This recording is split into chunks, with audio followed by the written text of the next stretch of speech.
Bienvenue sur notre chaîne. N'oubliez pas de vous abonner pour ne pas manquer les nouvelles vidéos. Bon visionnage. Chapitre 1 – L'appel du devoir. Le sergent-chef Roy Donovan fixait la photo encadrée sur son bureau dans les baraquements faiblement éclairés de la base avancée Endurance.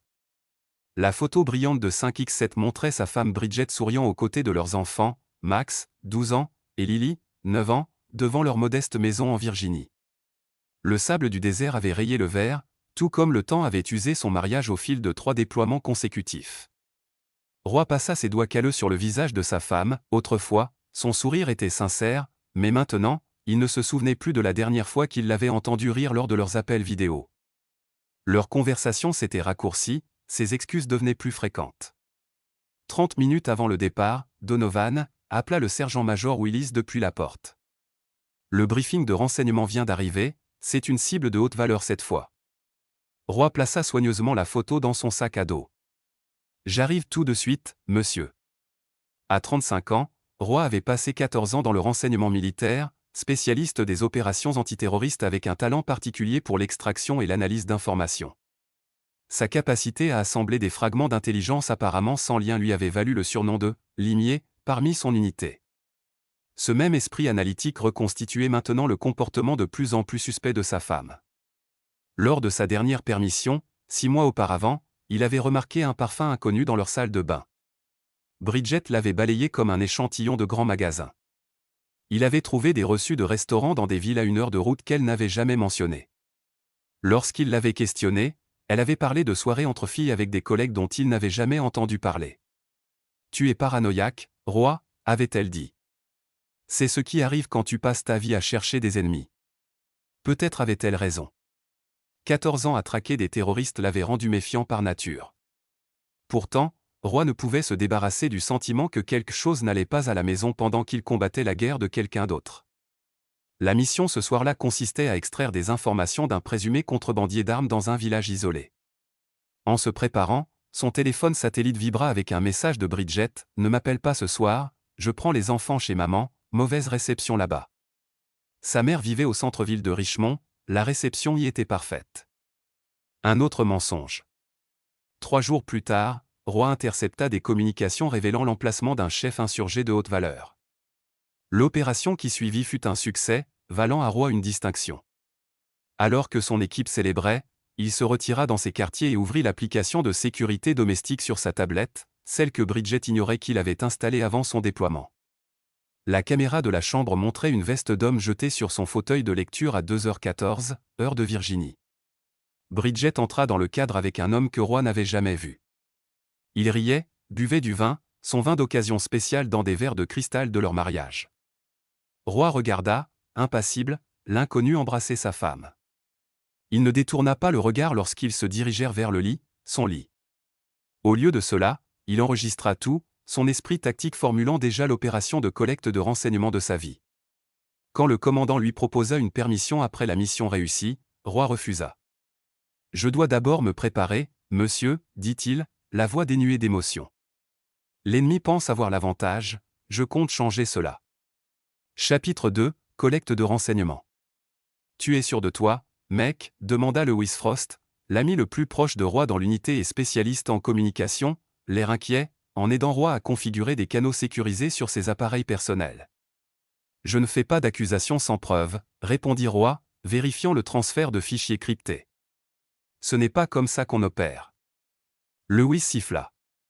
Le limier tournant ses compétences sur sa propre maison. « Je n'aurais jamais pensé voir ça. »« Moi non plus, » admit Roy. Pendant les 8 semaines suivantes, tout en continuant ses fonctions officielles, Roy mena une enquête secrète sur sa propre vie. Il accéda à distance à leurs comptes communs, aux relevés de téléphone portable et aux images de sécurité domestique. Il configura des algorithmes pour repérer des schémas, frais d'hôtel, factures de restaurants inhabituels, périodes non comptabilisées. Les preuves s'accumulaient.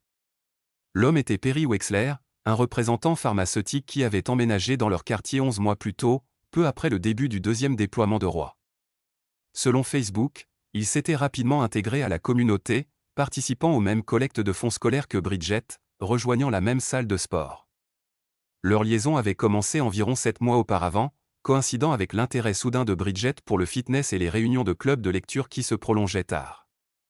Les caméras de sécurité domestique révélaient qu'il était entré dans leur maison au moins 36 fois, parfois pendant que les enfants étaient à l'école, parfois tard le soir lorsqu'ils dormaient à l'étage.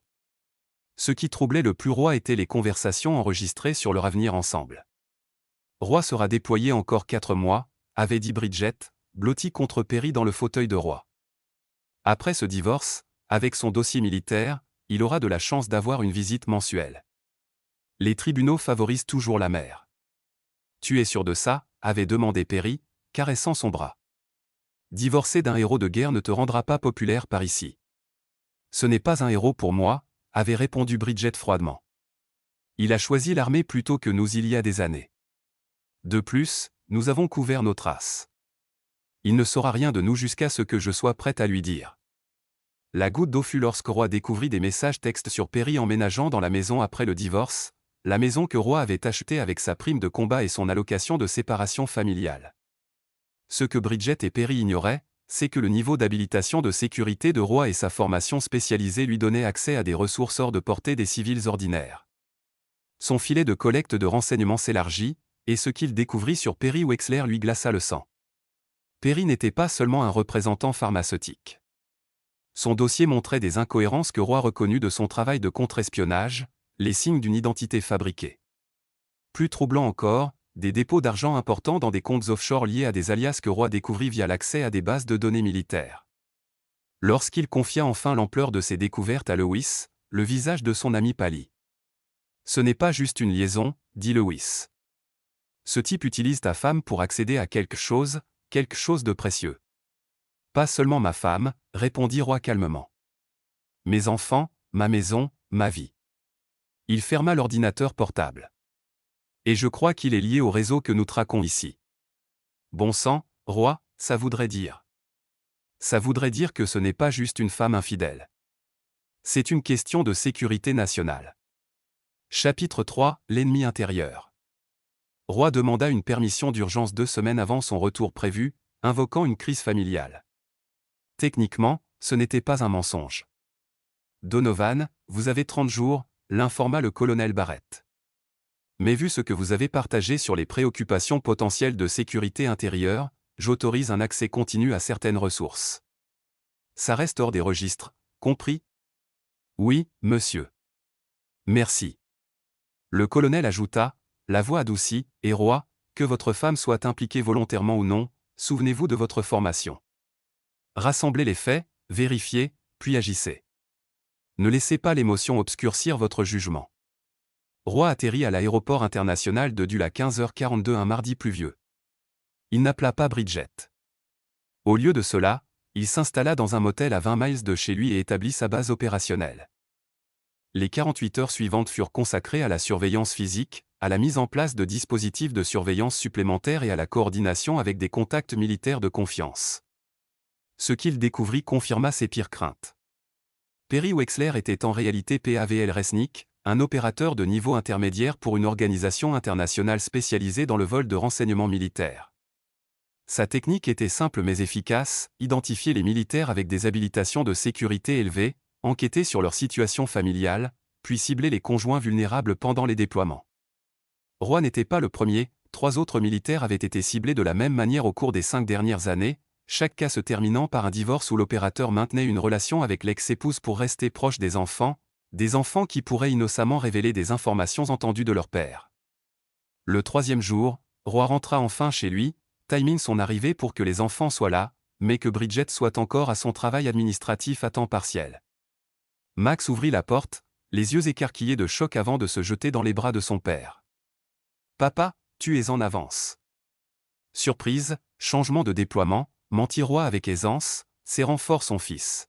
« Où est ta sœur ? » « Papa. » Lily dévala les escaliers, manquant de le renverser avec la force de son étreinte, les yeux humides de larmes.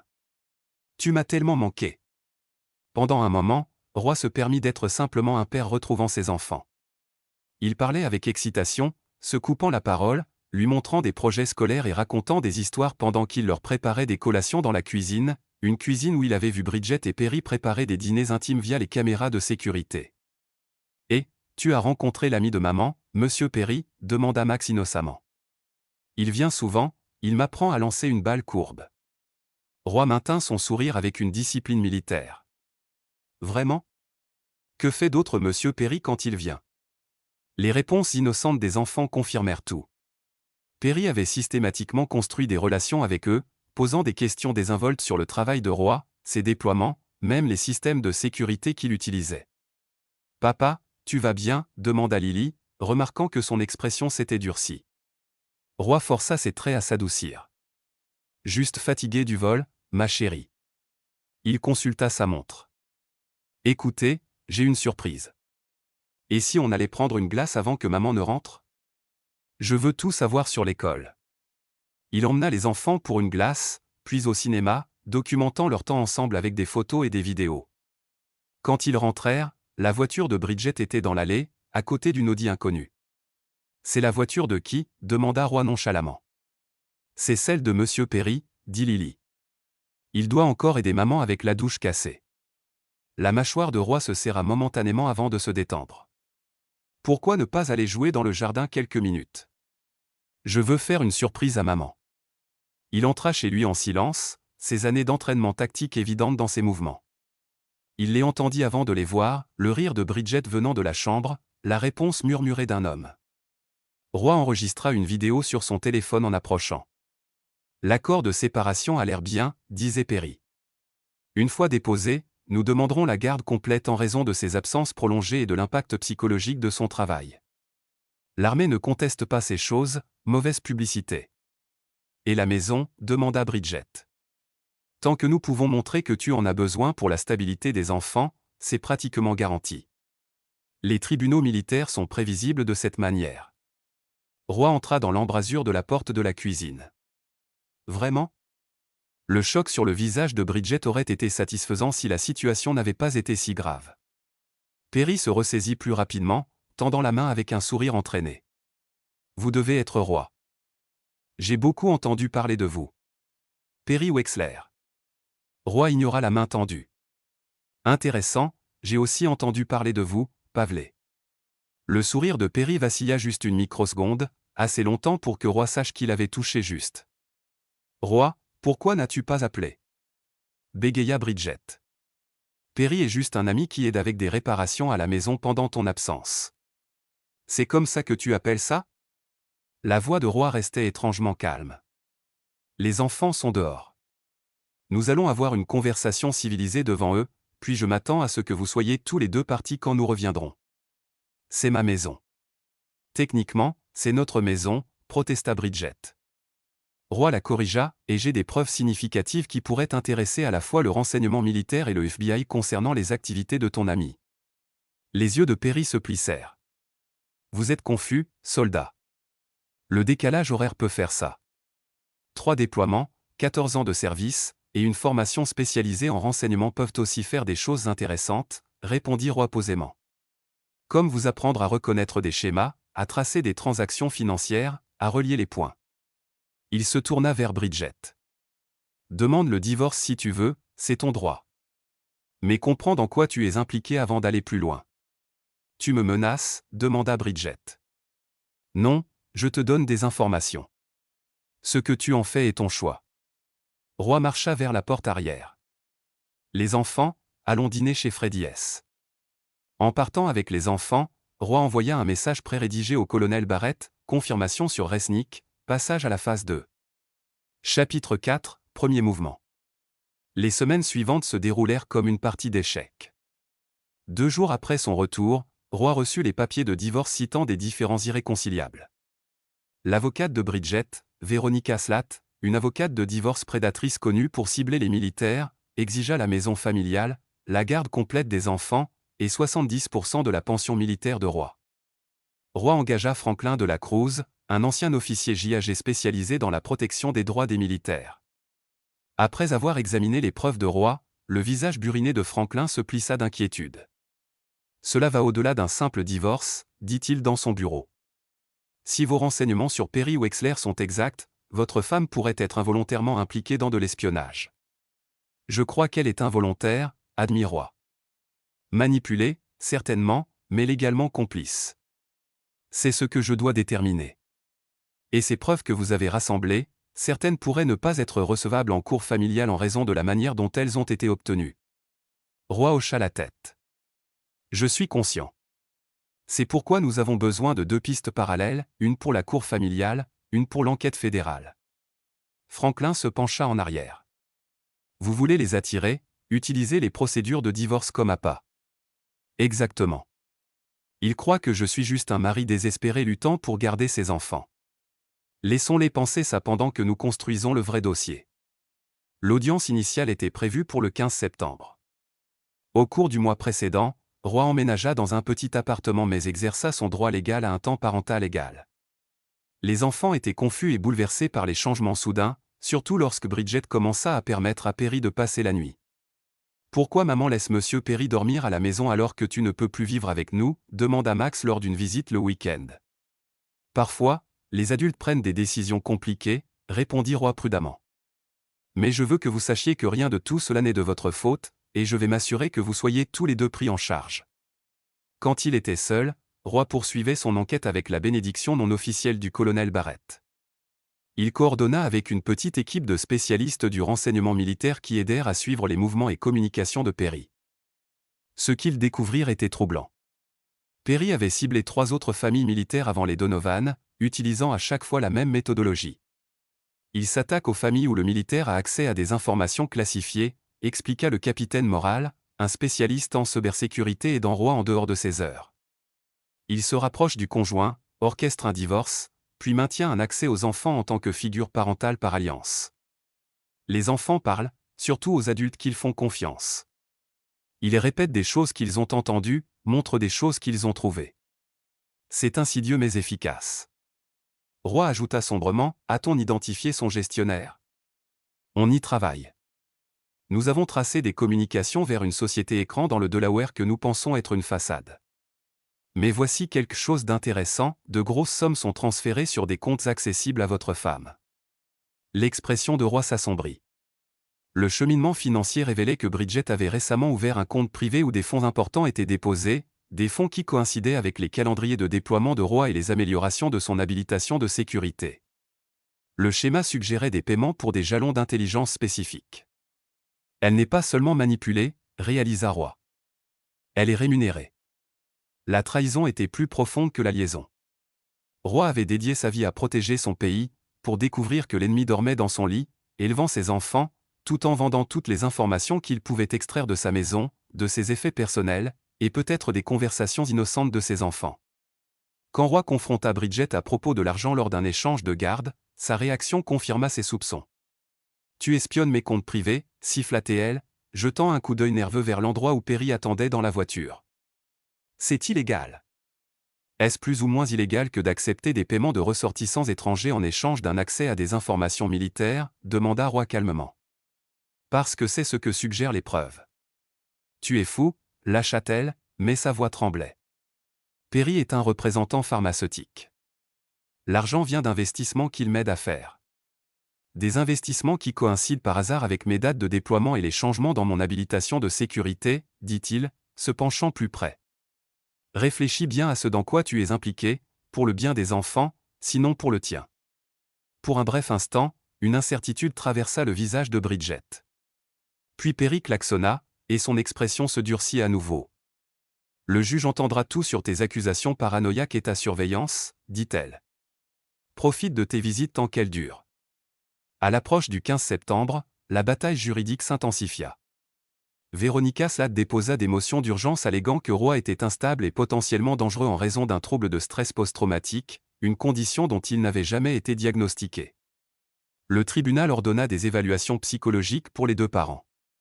Pendant ce temps, l'enquête fédérale parallèle s'accéléra alors que les contacts militaires de Roy découvraient des liens entre Perry Wexler, PAVL Resnick et des réseaux de renseignement étrangers connus. Les preuves s'accumulaient, mais il fallait le prendre en flagrant délit de réception ou de transmission d'informations classifiées. 3 jours avant l'audience de garde, Roy reçut un message crypté du colonel Barrett, gestionnaire identifié, passage à la sécurisation. Maintenez la couverture jusqu'à confirmation. Ce soir-là, alors que Roy préparait le dîner pendant son temps avec les enfants, Max posa une question qui lui glaça le sang. Papa, est-ce grave si j'ai parlé à M de ton ordinateur spécial Perry quand il m'a demandé où tu ranges tes affaires de travail? Roy garda une voix désinvolte. Qu'est-ce que tu lui as dit, exactement, petit? Juste que tu as un placard verrouillé dans ton bureau où tu mets ton ordinateur spécial quand tu rentres des déploiements. Il a dit qu'il voulait te faire une surprise. Roy serra son fils dans ses bras. Ce n'est pas grave du tout, tu n'as rien fait de mal. Mais intérieurement, son esprit tactique s'emballait. Le placard verrouillé contenait son ordinateur sécurisé avec un accès biométrique, rien que Perry ne pouvait facilement pénétrer, mais la tentative indiquait qu'il devenait désespéré. Ce soir-là, après avoir ramené les enfants chez Bridget, Roy contacta Franklin. Il faut accélérer, il tente directement d'accéder au système classifié maintenant. L'audience est dans 3 jours, rappela Franklin. Nous devons faire comprendre au juge toute l'histoire. Pas toute l'histoire, corrigea Roy. Juste assez pour protéger les enfants pendant que nous tendons le piège. J'ai préparé quelque chose pour le tribunal, quelque chose qui changera tout. Chapitre 5, Terrain de bataille. Le palais de justice familiale était en effervescence le matin du 15 septembre. Roy arriva tôt, vêtu de son uniforme militaire formel avec ses médailles de service affichées, une décision calculée que son avocat avait déconseillée. Ils vont t'accuser de chercher à influencer le tribunal, avait averti Franklin. Je ne cache pas qui je suis ni ce que j'ai sacrifié, répondit Roy. Qu'ils attaquent mon dossier de service s'ils osent. Bridget arriva avec Perry et son avocat, semblant confiante dans un costume coûteux que Roy n'avait jamais vu auparavant. Le contraste était frappant, Roy dans son uniforme, représentant le devoir et le service, Bridget et Perry dans des vêtements de designer, représentant leur nouvelle vie construite sur la tromperie. Véronica Slat objecta immédiatement. Votre honneur, le sergent Donovan tente clairement de biaiser le tribunal avec ce théâtre militaire.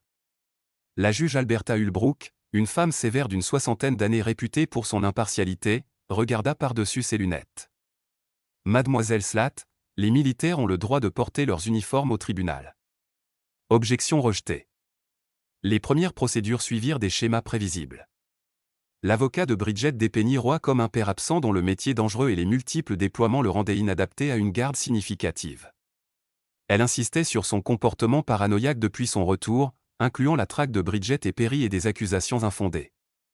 Madame Donovan a été la principale soignante tout au long de la vie des enfants pendant que le sergent Donovan choisissait des déploiements répétés à l'étranger, argua Véronica. Maintenant, il revient et s'attend à perturber l'environnement stable qu'elle a créé. De plus, ces allégations troublantes contre M. Wexler, un représentant pharmaceutique respecté qui a été une influence positive dans la vie de ses enfants, démontrent son instabilité. Quand ce fut le tour de Franklin, il adopta une approche différente de celle que Roy avait anticipée. Votre honneur, mon client a en effet servi dans 3 déploiements de combat, protégeant les libertés mêmes qui nous permettent d'être dans cette salle d'audience aujourd'hui. Pendant ces déploiements, il a continué à soutenir sa famille financièrement et émotionnellement du mieux qu'il pouvait à des milliers de kilomètres. Ce qu'il n'avait pas prévu, c'était de rentrer chez lui pour découvrir que sa femme avait non seulement violé leurs vœux de mariage, mais potentiellement compromis la sécurité nationale dans le processus. Véronica Slat objecta immédiatement. Ces accusations scandaleuses n'ont pas leur place dans une audience de garde. Je suis encline à être d'accord, maître, dit la juge Hulbrook à Franklin. À moins que vous n'ayez des preuves pertinentes pour le bien-être des enfants, je suggère de vous concentrer sur les facteurs de garde. Les preuves sont directement pertinentes pour le bien-être des enfants, votre honneur, répondit Franklin calmement. Parce que M. Wexler, que Mme Donovan demande à autoriser à vivre dans la maison familiale avec les enfants, n'est pas celui qu'il prétend être. La salle d'audience s'agita alors que Franklin présentait des documents montrant des divergences dans l'identité et l'historique d'emploi de Perry. Il évita soigneusement de mentionner les informations classifiées auxquelles Roy avait accès, se concentrant sur des dossiers publics et des informations légalement obtenues qui soulevaient de sérieuses questions sur le caractère et les intentions de Perry. Bridget semblait de plus en plus mal à l'aise, chuchotant frénétiquement à son avocat, tandis que Perry maintenait un sourire dédaigneux. Quand Véronica contre-interrogea Roy, elle passa à l'offensive. Sergent Donovan, n'est-il pas vrai que vous avez installé des équipements de surveillance dans la maison familiale sans le consentement de votre femme? J'ai installé un système de sécurité avec des caméras dans les zones communes avant mon 3e déploiement, répondit Roy avec vérité, pour la protection de la famille. Ma femme était au courant du système. Et n'avez-vous pas utilisé ce système pour l'espionner? Je l'ai utilisé pour sécuriser ma maison et ma famille pendant que j'étais déployé au service de notre pays. Veuillez répondre directement à la question, sergent. J'ai examiné les images de sécurité lorsque j'avais des préoccupations concernant des individus inconnus accédant à ma maison. C'est à cela que servent les systèmes de sécurité. Véronica changea de tactique. N'est-il pas vrai que votre stress post-traumatique et vos expériences de combat vous ont rendu paranoïaque et enclin à voir des menaces là où il n'y en a pas? Je n'ai jamais été diagnostiqué avec un stress post-traumatique, déclara Roy fermement. Et ma formation en évaluation des menaces est en réalité assez pertinente ici. Pertinente comment? Considérez-vous votre femme comme une menace, sergent? Roy regarda directement Bridget. Je considère toute personne mettant en danger le bien-être de mes enfants comme une menace, maître. Le témoignage du matin se conclut avec des témoins de moralité pour les deux parties. Les officiers supérieurs de Roy témoignèrent de son intégrité et de son dévouement, tandis que Bridget présenta des voisins et des responsables scolaires qui attestaient de son implication active dans la vie des enfants.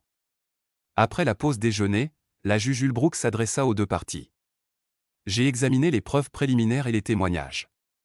Bien que je trouve les préoccupations du sergent Donovan concernant M. Wexler troublantes, je ne vois pas de preuves suffisantes qui affecteraient une décision de garde pour le moment. Elle se tourna vers Bridget. Madame Donovan, le tribunal reconnaît votre rôle de principale soignante, mais reconnaît également le droit du sergent Donovan à une relation significative avec ses enfants malgré ses obligations de service militaire. À Roy, sergent, votre service est louable, mais ce tribunal doit prioriser le besoin de stabilité des enfants.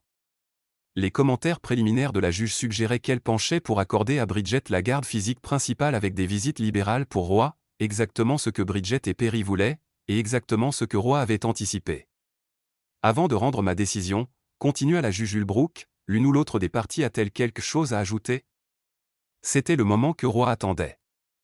Il se tourna vers Franklin, qui hocha la tête presque imperceptiblement. Votre honneur, dit Roy en se levant, j'ai un document que je voudrais soumettre au tribunal.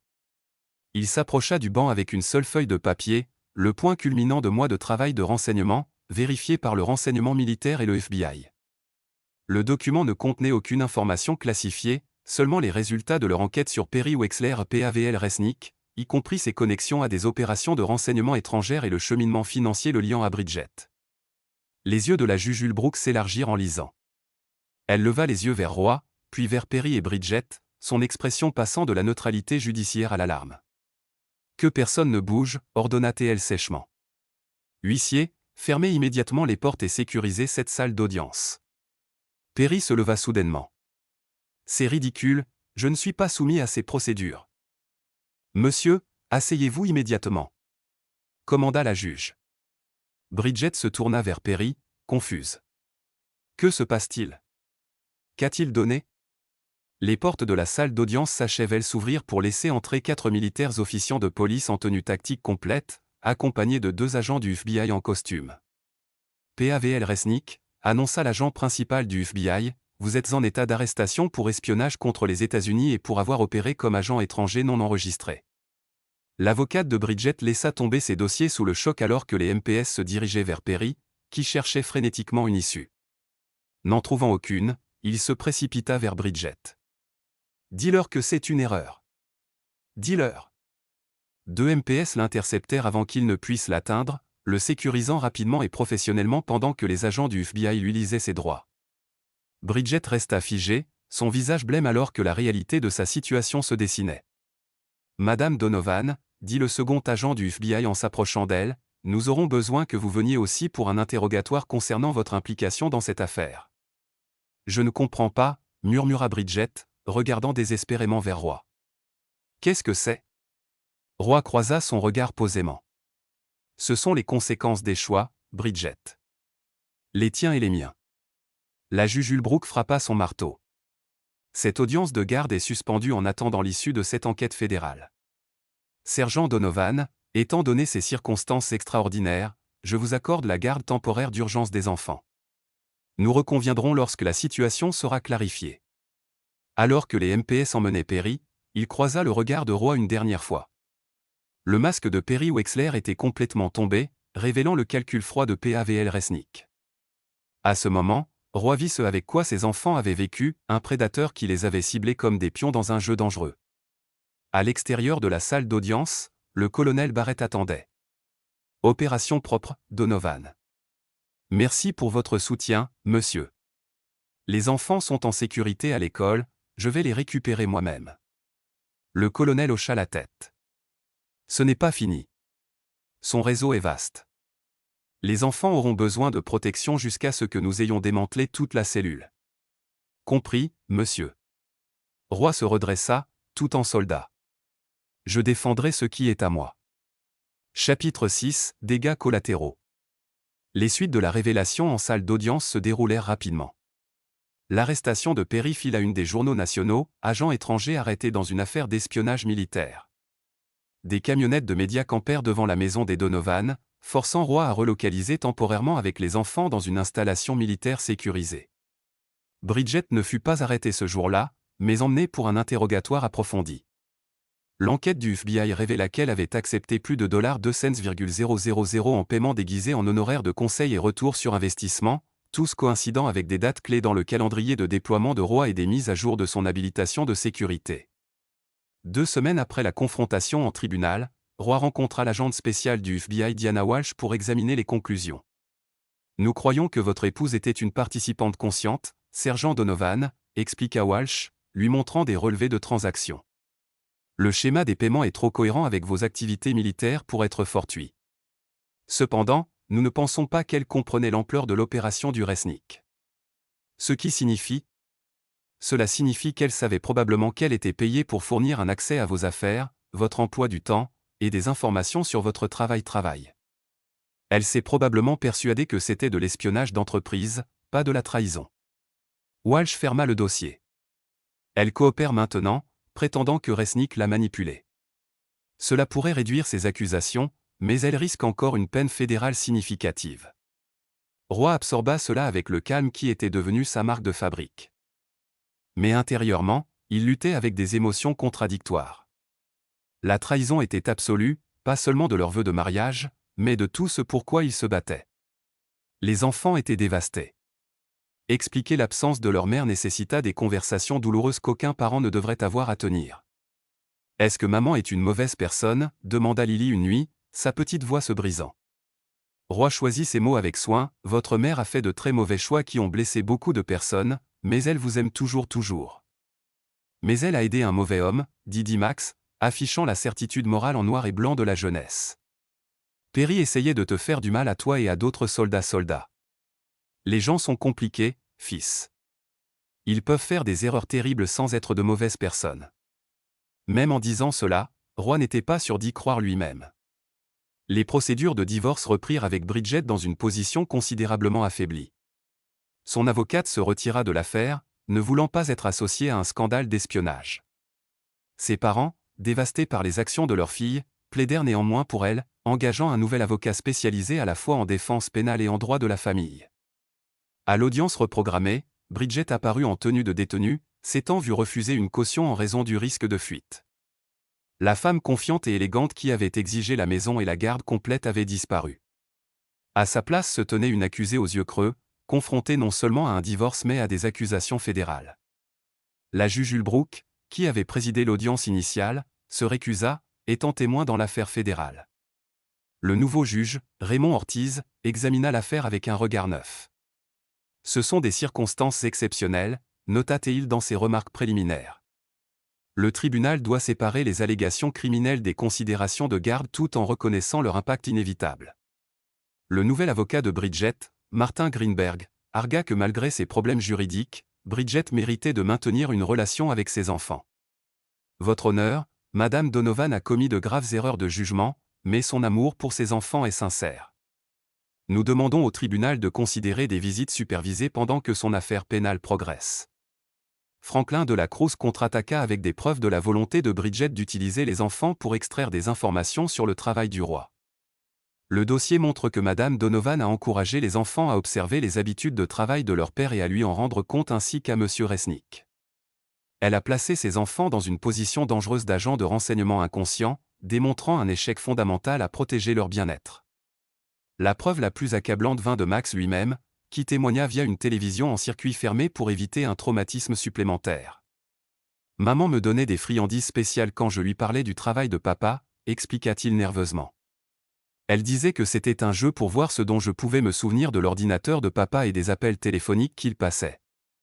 La thérapeute de Lily témoigna que la jeune fille souffrait maintenant d'anxiété et de problèmes d'attachement découlant de la perte brutale de sa mère et de la révélation que M. Perry l'avait utilisée pour nuire à son père. La décision du juge Ortiz fut décisive. Roy reçut la garde légale et physique complète, Bridget se voyant accorder des visites supervisées mensuelles uniquement après avoir complété une évaluation psychologique et des cours de parentalité. La maison familiale fut attribuée à Roy, ainsi que la plupart de leurs actifs communs. Bridget, confrontée à des frais juridiques et à une éventuelle restitution, ne reçut que ses effets personnels et une petite partie de leurs économies qui ne pouvaient pas être liées aux paiements illégaux. Quant à Perry PAVL, il faisait face à de multiples accusations fédérales entraînant des peines potentielles à perpétuité. Le réseau de renseignement que Roy avait aidé à découvrir mena à 15 arrestations supplémentaires dans 3 États. Démantelant une opération majeure de renseignement étranger qui avait ciblé des militaires pendant près d'une décennie. 6 semaines après les arrestations, Roy fut convoqué à un briefing classifié au Pentagone. Le colonel Barrett et plusieurs hauts responsables du renseignement le remercièrent pour son service et le sacrifice de sa vie personnelle au service de la sécurité nationale. Vos actions ont sauvé d'innombrables vies et protégé des informations militaires vitales, dit le général Harrington, directeur du renseignement de la défense. Le pays vous doit une dette qu'il ne pourra jamais rembourser. Je faisais juste mon travail, monsieur, répondit Roy. Protégez ce qui compte. Nous aimerions que vous continuiez ce travail, dit le général. Votre expérience unique vous rend précieux pour nos efforts de contre-espionnage. Nous vous offrons une promotion et un poste dans l'unité nouvellement formée de sécurité des familles militaires. Vous aideriez à identifier et prévenir exactement le type d'opération qui a ciblé votre famille. Roy considéra l'offre. Avec respect, monsieur, mes enfants ont besoin de stabilité maintenant. Ils ont perdu leur mère en prison fédérale. Ils ont besoin que leur père soit présent. Compris, sergent. C'est pourquoi ce poste est non déployable, basé ici en Virginie, avec des horaires réguliers pour la plupart. Le général fit glisser un dossier sur la table. Examinez les détails.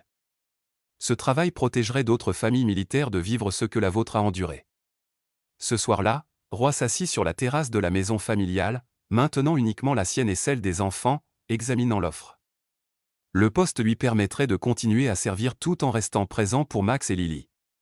Plus important encore, cela donnerait un sens à la tragédie personnelle qu'ils avaient vécue. Alors qu'il réfléchissait à l'avenir, son téléphone sécurisé vibra avec un message de l'agent Walsh. Resnick parle, prétend que l'opération est plus grande que nous pensions. Plus de dormants dans les communautés militaires. Pouvez-vous venir demain? Roy répondit par texto, nous serons là. 9 heures, à l'intérieur, il entendit Lily rire à quelque chose que Max avait dit, un son trop rare ces derniers mois. Leur résilience l'émerveillait. Malgré tout, ils guérissaient, s'adaptaient, trouvaient des moments de joie. Ils ne laisseraient pas ce qui leur était arrivé se reproduire à une autre famille militaire. Le champ de bataille avait changé, mais sa mission restait la même, protéger ce qui compte, à tout prix. Chapitre 7, les conséquences.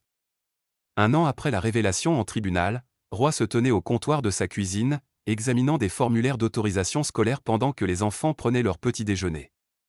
Leur routine matinale avait trouvé son rythme, lunch préparé, sac à dos vérifié, une stabilité soigneusement maintenue qui était devenue leur salut. « Papa, j'ai besoin que tu signes ceci pour la sortie au musée des sciences, » dit Max, glissant un formulaire sur le comptoir. À 13 ans, il avait grandi de 2 pouces l'année passée et avait récemment rejoint le programme JROTC à l'école. C'est fait. Lily, as-tu tes devoirs de maths? Demanda Roy, parcourant le formulaire avant de signer. Lily, maintenant 10 ans, hocha la tête en finissant ses céréales. Les séances de thérapie avaient énormément aidé, ses crises d'anxiété avaient diminué, bien qu'elle dormît toujours avec sa porte ouverte et rampait parfois dans le lit de Roy après des cauchemars. « Pouvons-nous visiter maman ce week-end » demanda Max doucement, évitant le regard de Roy. Roy maintint son expression neutre, bien que la question déclenchât encore une vague complexe d'émotions. Elle est prévue pour samedi à 11 h, comme toujours. Les visites mensuelles à l'Institut correctionnel fédéral, où Bridget purgeait sa peine de 8 ans, étaient devenues une partie de leur routine, bien que Roy ne les appréciât pas particulièrement. Bridget avait accepté un plaidoyer, admettant des accusations moins graves de ne pas s'être enregistrée comme agent étranger et de fraude électronique. En échange, elle avait fourni des informations détaillées sur le réseau de Resnick. « Je ne veux pas y aller cette fois, » dit Lily, fixant son bol de céréales. « C'est ton choix, ma chérie, » assura Roy. « Tu n'as jamais à y aller si tu ne veux pas, » Max semblait partagé. « Si Lily n'y va pas, peut-être que je devrais rester avec elle. »« Je peux demander à Mrs. Harding de rester avec Lily si tu veux y aller, » proposa Roy, faisant référence à l'épouse de Lewis, qui était devenue un soutien précieux pour la famille. Avant que Max ne puisse répondre, le téléphone sécurisé de Roy vibra, la ligne dédiée à son nouveau rôle avec l'unité de sécurité des familles militaires. Le message était de l'agent Walsh. « Resnick demande une rencontre, d'y avoir des informations critiques, vous a spécifiquement demandé. » La mâchoire de Roy se serra involontairement. Il n'avait pas vu Perry PAVL depuis le tribunal, bien qu'il ait examiné d'innombrables transcriptions de ses interrogatoires. L'homme purgeait plusieurs peines à perpétuité dans une installation fédérale de haute sécurité, échangeant constamment des informations pour de petits privilèges. « Tout va bien, papa ?» demanda Max, remarquant son expression. Roy força un sourire rassurant. « Juste du travail.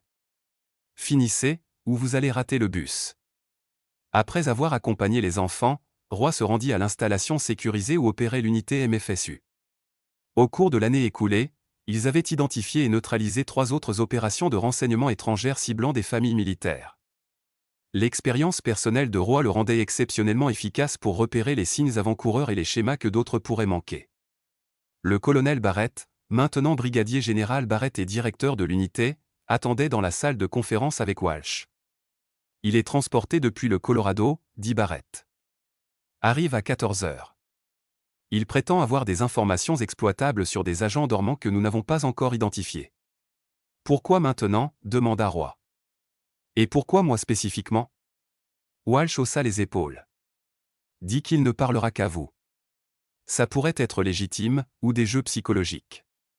Vous savez comment il opère. »« Je sais, » acquiesça Roy sombrement, « c'est pourquoi je ne lui fais pas confiance. » Barrett se pencha en avant. « Vous n'êtes pas à prendre la réunion, Donovan. Vous avez déjà assez donné. » Roy envisagea de décliner. Sa vie s'était enfin stabilisée. Les enfants guérissaient. Son travail était significatif et lui permettait d'être le père présent dont ils avaient besoin. Pourquoi rouvrir de vieilles blessures? Mais la pensée d'autres familles, d'autres enfants ciblés par des opérations comme celle qui avait détruit son mariage, renforça sa résolution.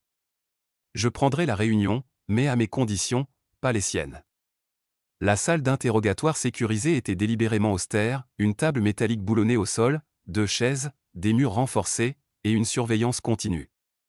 Roy attendait, examinant le dossier une fois de plus, lorsque la porte s'ouvrit.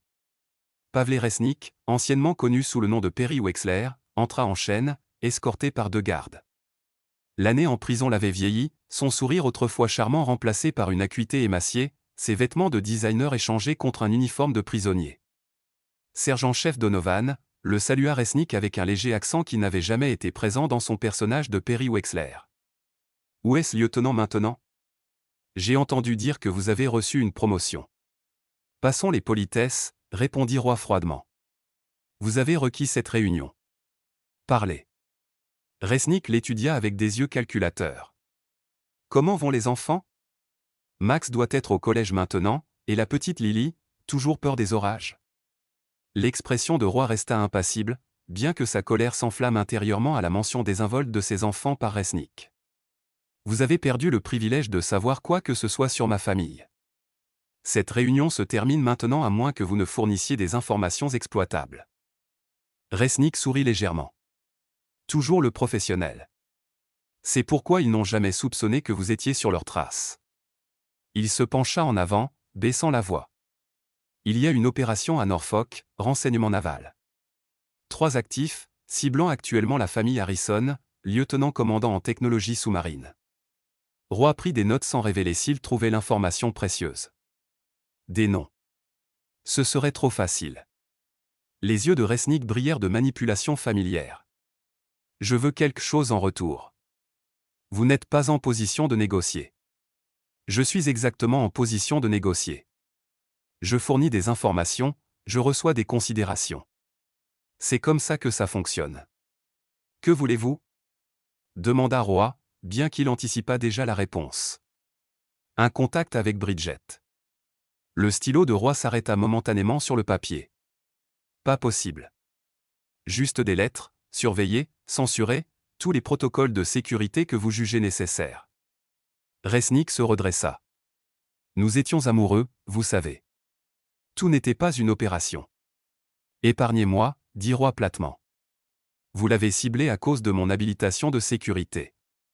L'évaluation psychologique a confirmé qu'elle était vulnérable à la flatterie et aux indulgences matérielles.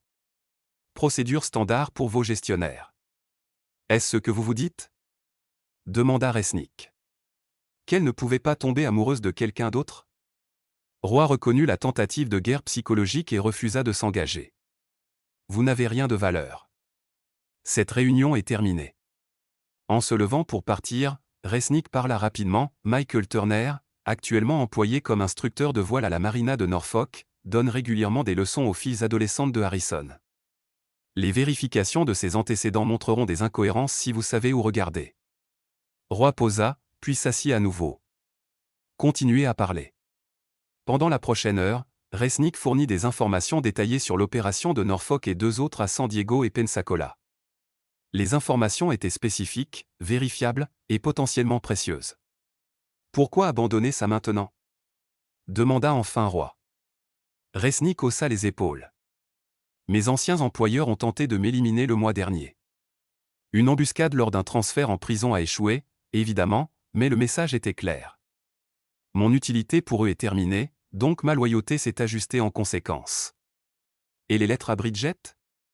Nous partagions quelque chose de réel, malgré ce que vous croyez. Les yeux de Resnick montrèrent une lueur de ce qui semblait être une émotion sincère. Elle mérite de savoir que je ne l'ai pas abandonnée. Roy rassembla ses notes. Je vérifierai ces informations. Si elles s'avèrent exactes, je recommanderai que votre demande soit considérée. Pas de promesse. En se tournant pour partir, Resnick l'appela. Elle n'a jamais cessé de vous aimer, vous savez. Même avec moi, elle parlait de vous, le héros, le soldat fidèle. Elle ne pouvait simplement plus vivre avec la solitude. Roy s'arrêta à la porte, puis partit sans répondre. Il ne donnerait pas à Resnick la satisfaction de voir une réaction. Plus tard ce soir-là, après que la vérification préliminaire eut confirmé que les informations de Resnick étaient légitimes, Roy s'assit sur sa terrasse, regardant Max et Lily jouer avec le chien des voisins dans la cour. Walsh avait appelé pour l'informer que Michael Turner avait été placé sous surveillance, avec des preuves émergentes soutenant les affirmations de Resnick. Nous aurons besoin de vous à Norfolk demain, avait-elle dit. Les filles Harrison ont des leçons prévues avec Turner. Je serai là, avait répondu Roy, après avoir déposé les enfants à l'école. Maintenant, observant le jeu innocent de ses enfants, Roy réfléchit à la demande de Resnick. L'idée que cet homme communique avec Bridget le répugnait, mais refuser des informations précieuses par vendetta personnelle n'était pas qui Roy était ou voulait être. Son téléphone vibra avec un texto du compte prison de Bridget, le système surveillé permettant une communication limitée concernant les enfants. Max a mentionné qu'il pourrait ne pas venir samedi. Tout va bien? Roy fixa le message, se souvenant de la femme qu'il avait épousée, la mère de ses enfants, avant que Resnick et ses gestionnaires n'aient identifié et exploité ses vulnérabilités.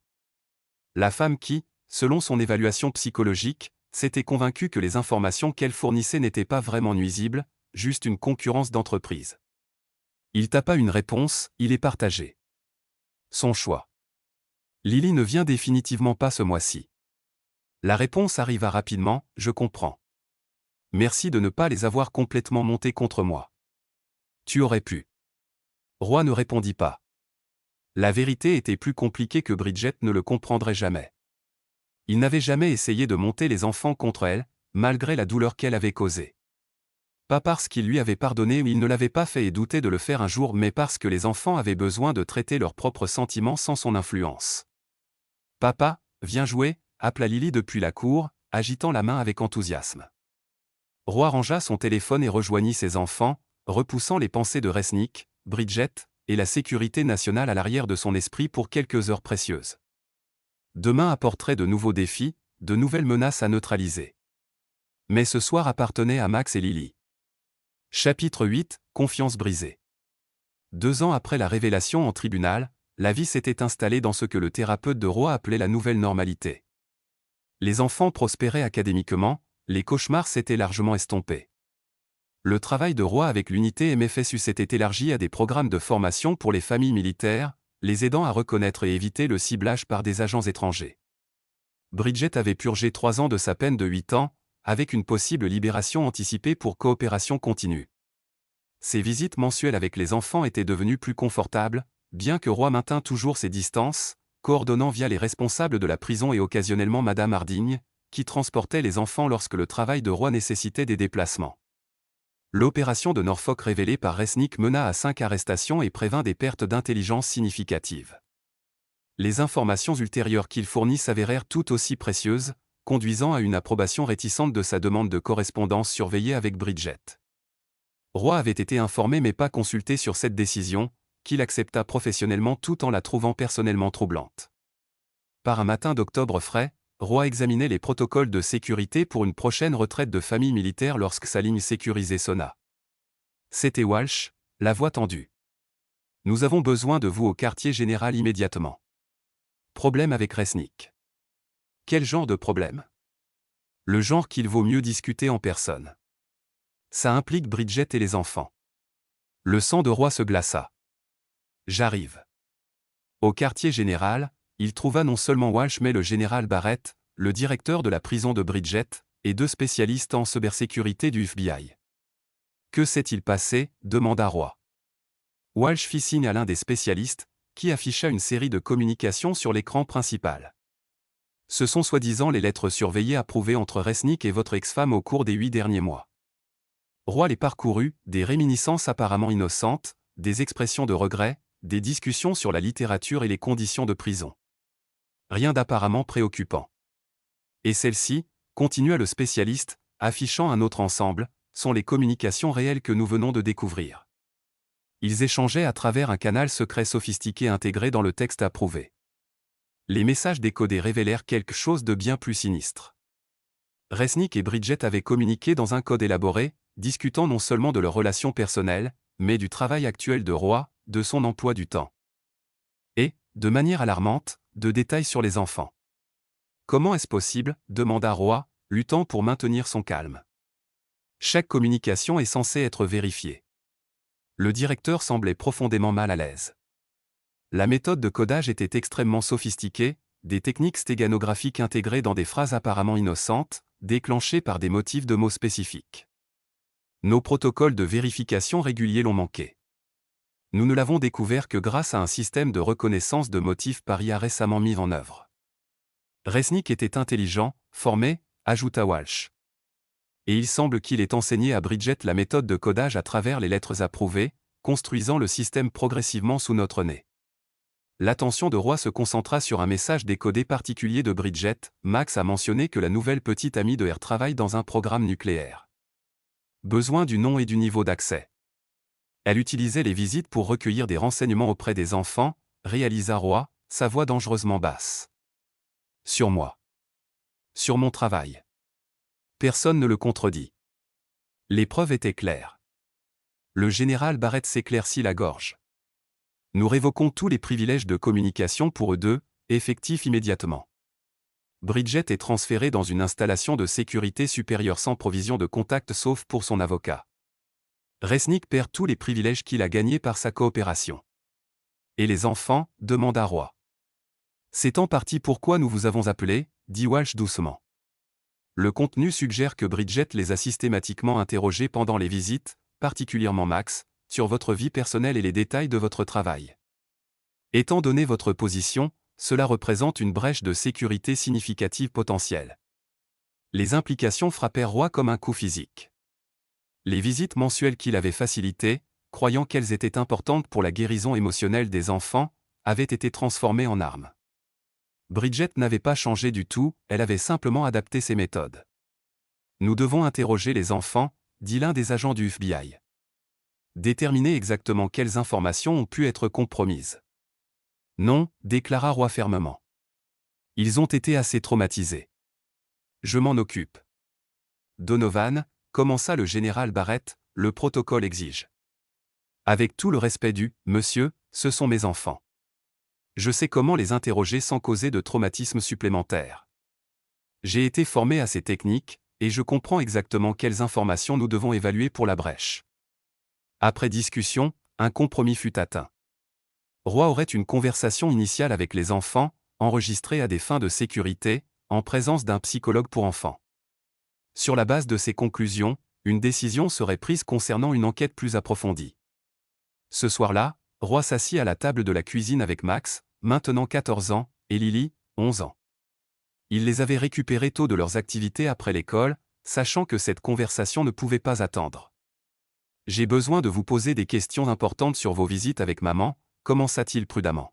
« Vous n'êtes pas en difficulté, et maman n'est pas en difficulté.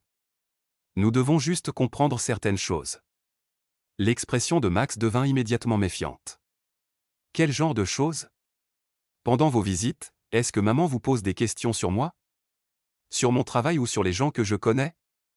Les frères et sœurs échangèrent un regard rapide qui confirma les craintes de Roy avant que l'un d'eux ne parle. « Parfois, admit Lily. Elle demande si tu es heureux, si tu sors avec quelqu'un. Des trucs normaux de maman. Est-ce qu'elle pose des questions sur des personnes spécifiques ou sur mon travail ? » Max fixa la table. Elle a beaucoup demandé sur Laura, voulait savoir ce qu'elle fait à la base. J'ai juste dit qu'elle travaille avec des ordinateurs parce que c'est tout ce que je sais. Laura Phillips était une spécialiste en cybersécurité à l'unité MFSU. Avec qui Roy sortait depuis environ 6 mois. Son travail impliquait des systèmes de défense nucléaire classifiés. Quoi d'autre ? Max encouragea Roy doucement. Elle a demandé si je voyais parfois tes papiers de travail ou si j'entendais tes appels téléphoniques. Max leva les yeux, la culpabilité écrite sur son visage. Je lui ai parlé du coffre-fort dans ton bureau. Je ne pensais pas que c'était grave, juste maman qui s'intéressait. Roy maintint son calme malgré la sensation de sombrer dans sa poitrine. A-t-elle demandé de chercher quelque chose de spécifique ou de lui parler de mon emploi du temps ? Lily prit la parole. Elle veut toujours savoir quand tu voyages. Elle dit que c'est pour ne pas programmer d'appel quand tu es absent, mais elle le note à chaque fois. La conversation continua, révélant un schéma méthodique de collecte de renseignements déguisé en intérêt maternel. Les deux enfants avaient involontairement fourni des informations qui, bien qu'apparemment innocentes isolément, pouvaient être rassemblées pour former un tableau troublant des mouvements et des associations de Roy dans son travail. Quand ils finirent de parler, Roy affronta la partie la plus difficile. « Je dois vous dire quelque chose de difficile. Maman partageait ces informations avec Perry. »« Quoi ? Comment ?» demanda Max, sa voix se brisant. « Il est en prison. Il s'écrivait des lettres, et il s'avère qu'il cachait des messages secrets dans ces lettres. » Les yeux de Lily se remplirent de larmes. « Mais pourquoi ? Maman a dit qu'elle était désolée pour tout ça. Elle a dit que Perry l'avait trompée. » Roy choisit ses mots suivants avec soin. « Parfois, les gens font des choix difficiles à comprendre pour nous. Maman peut encore être confuse sur ce qui est bien ou mal en ce qui concerne Perry. Donc, nous ne pouvons plus lui rendre visite, » conclut Max, son expression se durcissant en quelque chose qui rappelait douloureusement Roy à lui-même. « Pas pour l'instant. Elle est transférée dans une autre installation. Une fois que ce sera réglé, nous devrons prendre des décisions en tant que famille. » Lily commença à pleurer sérieusement. « Je ne veux pas la voir de toute façon. Elle est toujours une menteuse. » Roy prit sa fille dans ses bras, la tenant pendant qu'elle sanglotait. Par-dessus sa tête, il croisa le regard de Max, des yeux qui n'étaient plus ceux d'un enfant mais ceux d'un jeune homme confronté à des trahisons adultes pour la deuxième fois de sa jeune vie. « Je suis désolé, » dit Roy simplement. « Vous méritez tous les deux mieux. » Plus tard cette nuit-là, après que les enfants furent endormis, Roy s'assit dans son bureau à domicile, examinant les images de sécurité de leur conversation. L'enregistrement serait fourni au FBI et aux renseignements militaires pour évaluer la brèche de sécurité potentielle. Son téléphone sécurisé vibra avec un message de Walsh. « Bridget demande un appel d'urgence avec vous concernant les enfants. Conseillé de refuser. » Roy fixa le message un long moment. Elle avait trahi non seulement lui, non seulement son pays, mais maintenant ses propres enfants, 2 fois, les utilisant comme des agents de renseignement inconscients, manipulant leur amour et leur confiance. Il tapa sa réponse, compris. Aucun contact autorisé sauf par l'intermédiaire de mon avocat.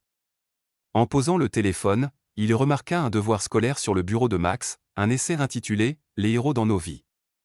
Il le ramassa, lisant le premier paragraphe « Mon père est un héros, mais pas seulement parce qu'il sert notre pays dans l'armée. Il est un héros parce qu'il protège les gens même quand c'est difficile, même quand ça lui fait mal. Quand tout s'est effondré avec ma mère, il s'est assuré que nous sachions que ce n'était pas de notre faute. Il nous a construit une nouvelle vie où nous pouvions nous sentir en sécurité à nouveau. C'est ce que font les vrais héros. » Roy replaça soigneusement le papier, un mélange complexe d'émotions l'envahissant, la fierté de la résilience de son fils, le chagrin pour la famille perdue, la détermination à protéger ce qui restait.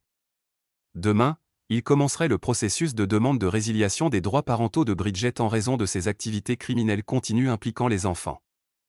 Ce serait une autre bataille douloureuse, mais une qu'il n'hésiterait pas à mener. Certaines trahisons ne pouvaient être pardonnées, et certains risques ne pouvaient être tolérés. Les enfants avaient perdu leur mère 2 fois maintenant, d'abord à cause de sa liaison avec Resnick, et maintenant à cause de sa tromperie continue. Roy ne pouvait pas restaurer ce qui était perdu, mais il pouvait s'assurer qu'il ne serait plus jamais utilisé comme arme. Chapitre 9, Forteresse. 5 ans après la révélation en tribunal, Roy se tenait en uniforme de cérémonie, regardant Max obtenir son diplôme de lycée. Maintenant âgé de 19 ans, son fils était devenu un jeune homme de caractère impressionnant, académiquement doué, physiquement discipliné, et doté d'une force tranquille qui rappelait à Roy son propre père. À côté de lui était assise Lily, 16 ans, enregistrant la cérémonie sur son téléphone. Elle avait surmonté son traumatisme antérieur grâce à des années de thérapie et s'était épanouie en une jeune femme confiante avec une passion pour la cybersécurité, inspirée, disait-elle, par le travail de son père à protéger les familles militaires. Et maintenant, annonça le directeur, notre major de promotion, Maxwell Donovan. Roy gonfla de fierté alors que Max s'approchait du podium. Aucun des 2 enfants ne portait plus le nom de famille de leur mère, un changement légal finalisé 3 ans plus tôt lorsque les droits parentaux de Bridget furent résiliés suite à sa condamnation pour des accusations supplémentaires de tentative d'espionnage. Mon chemin jusqu'à ce podium n'a pas été traditionnel, commença Max, sa voix stable et mature. Beaucoup d'entre vous connaissent des parties de mon histoire, les gros titres, le dossier public. Mais les leçons les plus importantes que j'ai apprises sont venues après que les caméras sont parties et que les nouvelles ont continué. Roy écouta son fils parler avec éloquence de la résilience, de l'intégrité, et de la force trouvée dans la reconstruction. Pas une fois Max ne mentionna directement sa mère ou le scandale qui avait détruit leur famille, mais ses références à apprendre à qui faire confiance et au fondement de la vérité parlaient d'elle-même. Mon père m'a appris que nous sommes définis non par ce qui nous arrive, mais par la manière dont nous y répondons, continua Max. Il m'a montré que protéger ce qui compte nécessite parfois des choix difficiles, et que la vraie force réside dans faire ce qui est juste, pas ce qui est facile. Après la cérémonie, alors qu'il fêtait au restaurant préféré de Max, le téléphone sécurisé de Roy vibra avec une alerte de nouvelles, Pavle Resnick, espion condamné, retrouvé mort en détention fédérale, suicide apparent.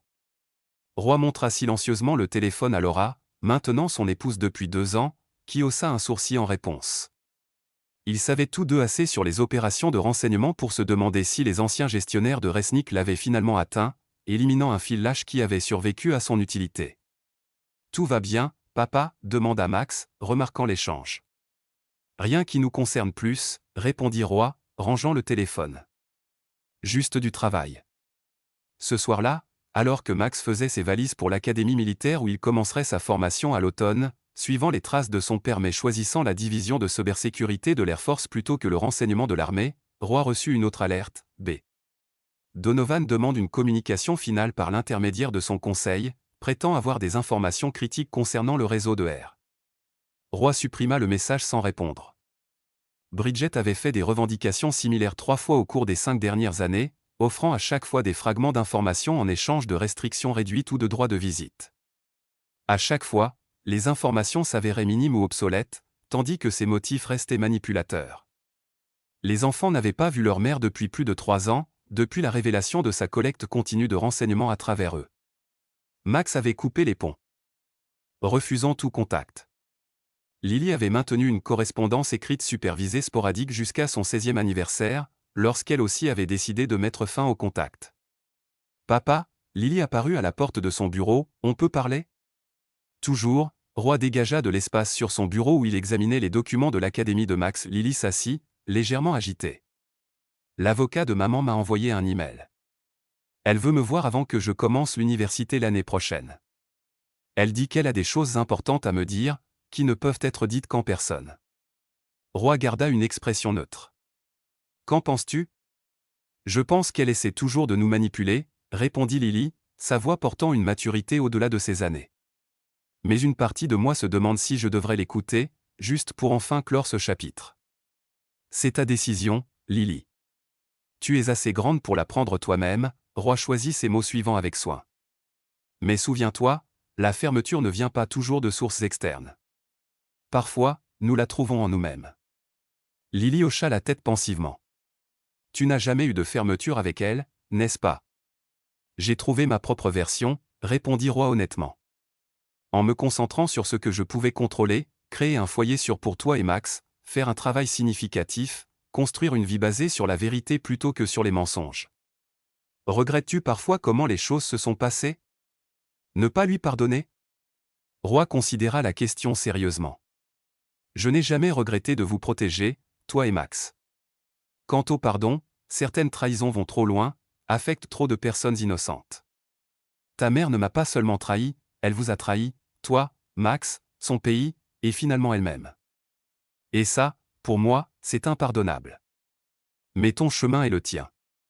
Le pardon n'est pas une obligation, c'est un choix que chaque personne doit faire pour elle-même, basé sur ses propres valeurs et limites. Lily resta silencieuse un moment. Je pense que je vais décliner la rencontre. Pas parce que je ne peux pas lui pardonner, mais parce que je ne crois pas que ses motifs aient changé, et je ne me laisserai plus utiliser. Roy ressentit un mélange profond de tristesse et de fierté, tristesse que sa fille ait dû apprendre des leçons si dures si jeune, fierté de la sagesse et de la force qu'elle avait développée en conséquence. Plus tard cette nuit-là, avec les enfants endormis et Laura lisant à côté de lui dans le lit, Roy réfléchit au voyage des 5 dernières années. Le réseau de renseignement dont Resnick faisait partie avait été largement démantelé. L'unité MFSU s'était élargie pour protéger les familles militaires dans le monde entier. Le travail continuait, comme toujours, de nouvelles menaces émergeant à mesure que les anciennes s'estompaient. Un sou pour tes pensées, dit Laura, posant son livre. Juste de la réflexion, répondit Roy. Max part pour l'académie, Lily prend ses propres décisions concernant Bridget. La forteresse tient. Laura comprit la référence. Tôt dans leur rétablissement, Roy avait décrit son approche pour reconstruire leur vie familiale comme la construction d'une forteresse, non pas pour s'y cacher, mais pour créer une fondation sécurisée d'où les enfants pouvaient s'engager avec le monde en toute sécurité. Tu leur as donné quelque chose de remarquable, Roy. Pas seulement de la protection, mais les outils pour se protéger eux-mêmes. Nous l'avons tous fait, corrigea Théil, l'incluant dans la réussite. Laura avait été essentielle pour aider les enfants à guérir, apportant chaleur et stabilité tout en respectant les émotions complexes entourant leur mère. Son téléphone vibra une fois de plus, la mise à jour finale qu'il attendait. Le message était bref, transfert de B et Donovan terminé. Communication bloquée en sécurité maximale conformément à l'ordonnance du tribunal. Roy posa le téléphone sans commentaire. Bridget avait fait ses choix à plusieurs reprises, maintenant, elle vivrait avec les conséquences, isolée de manière permanente de la famille qu'elle avait trahie et des enfants qu'elle avait tenté d'exploiter. La bataille juridique pour mettre fin à tout contact avait été brutale mais nécessaire, le tribunal convenant finalement que sa manipulation continue représentait une menace persistante pour le bien-être des enfants et la sécurité nationale. Le lendemain matin, Roy aiderait Max à charger sa voiture pour l'académie. À l'automne, il verrait Lily commencer sa dernière année de lycée. Leur vie continuerait à se dérouler, façonnée par mais non définie par les trahisons du passé. La forteresse qu'il avait construite autour de sa famille n'était pas faite de murs, mais de vérité, de transparence, et de principes inébranlables.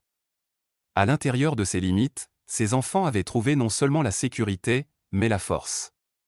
Merci de regarder et n'oubliez pas de vous abonner pour ne pas manquer les nouvelles histoires.